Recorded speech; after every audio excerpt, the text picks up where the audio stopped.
interesante, ndoshta jo ka dhe diçka pozitive në Jonik, po e nisim me një lajm që ndodhi dje në Serbi, saktësisht në disa rrugë të Serbisë, ku policia serbe ka arrestuar 4 persona shqiptar të Shqipërisë. Të njëjtit janë arrestuar pasi duke kaluar nëpër Serbi, për çka nuk e dim cilat kanë qenë arsyet e udhëtimit të tyre në Serbi, por megjithatë duke kaluar në Serbi ata kanë publikuar disa foto video në rrjetet e tyre sociale në Facebook, duke publikuar shqiponja, duke publikuar simbolika ose pozicionin e duarve kështu në formë të shqiponjes, edhe me njëherë kanë ndërhyrë autoritetet serbe të cilët kanë konsideruar që janë provokime dhe nxitje të urrejtjes pikërisht nga këta shqiptar të Shqipërisë në rrugët e Serbisë. Kanë qenë duke shku apo duke dalë nga Serbia? Nuk e di cile ka qenë lëvizja dhe arsyet pse kanë lëviz këta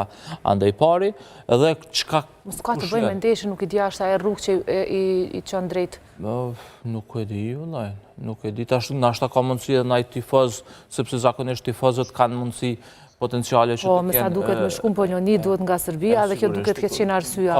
Pas ka mundësi me qenë tifoz, sepse 4 djemë të moshës mesatare, të cilët me gjas pas kanë qenë duke shkum me shiku lojnë, edhe zakonisht tifozët janë të pajisur me veshje të tilla. Po, simbole. Dhe pikërisht, të njëjtve ju kanë gjetur këto majica ose veshje, tesha, rroba me simbolika të Shqipërisë, Shqipërisë së madhe, Shqipërisë etnike, me pas edhe figura Ismail Qemalit, Isa Buletinit, edhe ajo logo e autoktonos, pra ideja e Shqipërisë së madhe me teritoret e gjitha të bashkuara teritoret shqiptare, dhe pikërisht këto i kanë konsideruar si provokuese autoritetet serbe, prandaj edhe i kanë arrestuar këta persona. Të njëjtit janë AS i lindur në 89-ën, EV 84-sh, EG 78-sh dhe AC 2005-sh.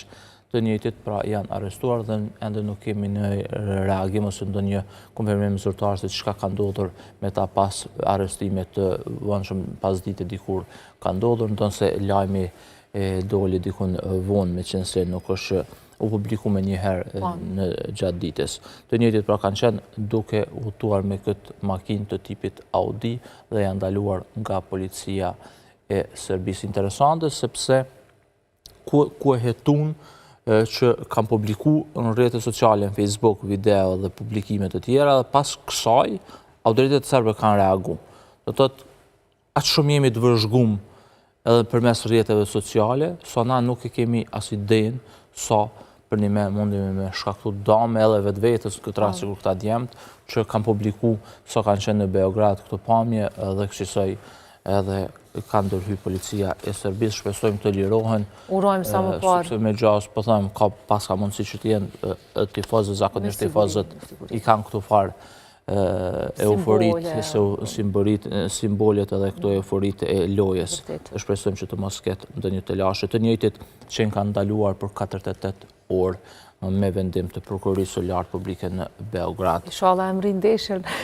Edhe problem nuk i bën. Unë po shpresoj fillimisht e mura me humor, fillimisht po shpresoj që ata të jenë mirë dhe uroj që të lirohen pas një lëndim apo maltretim, se kjo është shumë e rëndësishme. Pastaj vjen edhe ndeshja dhe çefe të tjera. Fiks.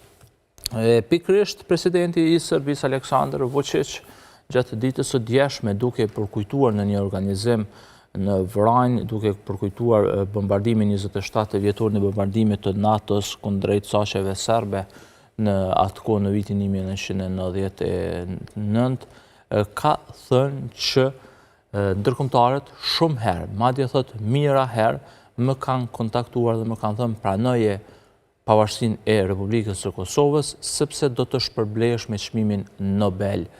Por që thotë që nuk e kanë bërë këtë, nuk e bëj, as nuk do ta bëj asnjëherë këtë, pavarësisht kësaj oferte të çmimit Nobel. Sipas tij, ndërkombëtarët më kanë kontaktuar thotë shpesh, edhe më kanë thënë që e ki çmimin Nobel, shiko përpara, ec përpara dhe njihe Republikën e Kosovës. Por thotë që unë duke shiku përpara, duke shiku të ardhmen e fëmijëve të mi dhe të popullit serb, unë gjithmonë